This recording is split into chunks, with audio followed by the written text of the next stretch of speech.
Welcome to my YouTube channel. Today I'll talk about the Indian monsoon. First of all हम समझेंगे कि what is the meaning of monsoon. तो monsoon जो word है वो मौसिन शब्द से लिया गया है, जो कि एक अरेबिक वर्ड है जिसका मतलब होता है रिवर्सल ऑफ विंड्स. तो बेसिकली monsoon क्या है? Just reversal of winds. ठीक है, from one direction to another. तो अगर हम बात करें, फर्स्ट ऑफ ऑल एक प्रॉपर्टी आपको याद रखनी पड़ेगी, क्या कि जो लैंड होता है ना, लैंड वो काफी ज्यादा लिबरल होता है, तो बहुत जल्दी गर्म होता है और बहुत जल्दी ही ठंडे हो जाता है. और ऐसे वाटर अगर हम बात करें तो उसका अपोजिट होता है, बहुत धीरे धीरे गर्म होता है और बहुत धीरे धीरे ठंडा होता है. तो जब हमारे इंडिया में समर सीजन होता है तो ये हमारा इंडिया जो होता है बहुत ज्यादा गर्म हो जाता है लैंड होने की वजह से, तो काफी ज्यादा गर्म हो जाता है. तो यहाँ पर जब गर्म होता है कोई चीज, यानी वहां पर टेम्परेचर ज्यादा है, तो वहां पे लो प्रेशर क्रिएट हो जाता है. लेकिन जो वाटर है, वाटर जो होता है वहां पर क्या होता है, हाई प्रेशर क्रिएट होता है, जस्ट बिकॉज क्योंकि वहां का टेम्परेचर कम होता है. तो जो विंड होती है ना, विंड हमेशा from high pressure to low pressure flow करती है. तो क्योंकि यहाँ पर मस्करीन हाई जो आपका जो इंडियन ओशन है वहां पर आपका हाई प्रेशर क्रिएट होता है और इंडिया पर आपका लो प्रेशर. तो विंड जो होती है वो high pressure to low pressure flow करती है, तो इस वजह से इंडिया में मानसून आता है. अब अगर हम बात करें, इसकी टू ब्रांचेस होती है. एक अरेबियन सी ब्रांच होती है जो इस तरीके से इंडिया में एंटर करती है, और एक बे ऑफ बंगाल वाली ब्रांच होती है जो कि बे ऑफ बंगाल से इंडिया में एंटर करती है. तो first of all advancing of monsoon होता है, तो बेसिकली आपका साउथ वेस्ट मानसून, क्योंकि साउथ वेस्ट डायरेक्शन से मानसून इंडिया में एंटर करता है, that is wise south west monsoon बोला जाता है. जून से सितंबर के बीच में होता है. और फिर जब हमारा रिट्रीटिंग मानसून होता है, ये आपका जो विंटर सीजन होता है उसमें होता है, और इसमें जो विंड का डायरेक्शन होता है, क्योंकि लैंड है सर्दी होने की वजह से यहाँ पे हाई प्रेशर क्रिएट हो जाता है, और जो वाटर है वहां पर लो प्रेशर क्रिएट हो जाता है. तो विंड जो होती है फ्रॉम लैंड टू सी की तरफ चलने लगती है, और इस तरीके से विंड जो ब्लो करती है वो आपका यहाँ पे थोड़ा बहुत मानसून बेसिकली यहाँ से वैसे तो ड्राई विंड होती है, लेकिन क्योंकि इस तरीके से फ्लो आती है तो कई बार कोरोमंडल कोस्ट पे आपका यहाँ पे आपके अच्छी खासी रेनफॉल होती है. तो हमारे इंडिया में अगर हम बात करें, कोरोमंडल कोस्ट स्पेसिफिकली एक ऐसी जगह है जहाँ पर आपको विंटर में रेनफॉल देखने के लिए मिलती है, और रिट्रीटिंग मानसून होता है तब यहाँ पे रेनफॉल होती है. उसके बाद अगर हम बात करते हैं कि आपका जो इंडिया में जब मानसून आता है तो इसी आपका ये जो आपका एरिया है, north eastern part of India है, यहाँ पर आपको बहुत ज्यादा बारिशें देखने के लिए मिल जाती है. जैसे दुनिया में सबसे वेटेस्ट प्लेस अगर बात करें तो Mawsynram and Cherrapunji, both of them are in Meghalaya. ठीक है, याद रखने के लिए आप ऐसे याद रख सकते हो, मेघालय, मेघ हिंदी का एक शब्द होता है उससे बना हुआ है, तो आप थोड़ा याद रख सकते हैं इसको.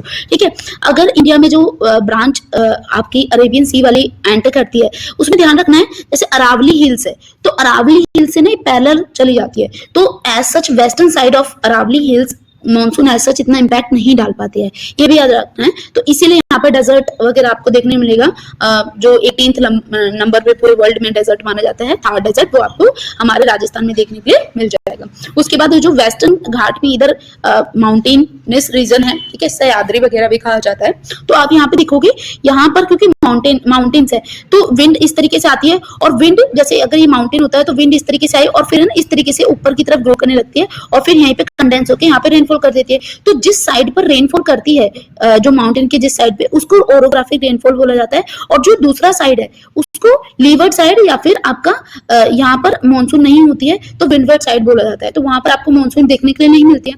तो आप यहाँ पे देख सकते हैं, जैसे आपने सुना होगा बेंगलोर और मंगलोर जो है दो जगहें हैं, लेकिन मंगलोर में आपको बिल्कुल कम बारिशें देखने के लिए मिलेगी, और बेंगलोर में आपको अच्छी खासी बारिश देखने के लिए मिल जाएगी. उसके बाद अगर हम बात करते हैं कि क्या क्या ग्लोबल जो फिनोमेनाज है वो इम्पैक्ट करते हैं मानसून को, तो first of all El Nino जो होता है, इससे ना जब एल नीनो वाली कंडीशन होती है तो उस केस में हमारे साथ में क्या होता है कि हमारी जो रेनफॉल है वो बिलो एवरेज होती है, जितनी होनी चाहिए उससे कम एवरेज होती है. ठीक है, तो ये हमारे पास कई बार इंडिया में ड्रॉट वाली कंडीशन लेके आ जाता है. ठीक है, उसके बाद अगर हम ला लीना की बात करेंगे, इसमें जो मानसून है ना वो थोड़ी एडवांस हो जाती है, अबव एवरेज बारिशें होती हैं, लेकिन इसका भी कई बार इम्पैक्ट होता है कि कई बार फ्लैश फ्लड वाली कंडीशन आपको देखने के लिए मिल जाती है. फिर अगर हम बात करें इंडियन ओशन डाइपोल, अब ये तो कंडीशन होती है, और ये भी ना आपका वार्मिंग ऑफ जो इंडियन ओशन उसके अकॉर्डिंग होता है. तो अगर मान लीजिए आपका इंडियन ओशन डाइपोल नेगेटिव है तो इंडिया में आपको रेनफॉल कम देखने के लिए मिलेगा,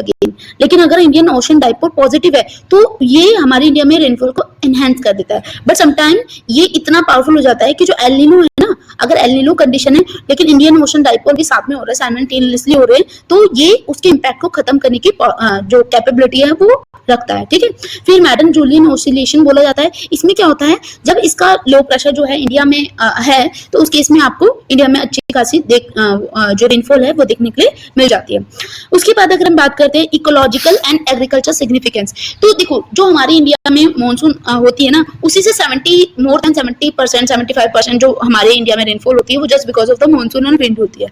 तो आप खुद देखो जो सॉइल रिचार्ज होती है, जो एक्विफर रिचार्ज होते हैं, वो just because of this rainfall होते हैं। तो हमें ये याद रखना है, क्योंकि ये रेनफॉल होता है तभी हमारे एक्विफर रिचार्ज होते हैं, तभी हमारे इंडिया में अच्छी खासी बारिशें होती हैं। ठीक है, फिर खारिफ सीजन मेनली डिपेंड करता है मानसून पे, क्योंकि आज भी इरिगेशन के लिए मेनली जो इंडियन लोग हैं वो डिपेंड करते हैं मानसून पे। ठीक है, क्योंकि ट्यूबवेल्स वगैरह से इतना ज्यादा इरिगेशन का काम नहीं किया जाता है। फिर अगर हम वाइल्ड लाइफ ट्रिगर्स की बात करें, तो जैसे क्लाउडेड लेपर्ड हमने बात किया था, तो क्लाउडेड लेपर्ड आपको नॉर्थ ईस्ट इंडिया में देखने के लिए मिल जाएगा। तो जो क्लाउडेड लेपर्ड होता है वो वैसे तो आपको जो फुट हिल्स ऑफ हिल्स हैं वहां पर आपको देखने के लिए मिलता है, लेकिन जब यहाँ पर काफी ज्यादा बारिशें होती हैं, फ्लड वाली कंडीशन हो जाती है, तो ये जो लेपर्ड होते हैं वो थोड़े हिली वाले एरिया में चले जाते हैं। तो ये एक थोड़ा सा just because of the monsoon wind जो है वो वाइल्ड लाइफ ट्रिगर करती है। ठीक है, उसके बाद हम बात करेंगे कि अक्टूबर हीट एक टाइम पीरियड होता है।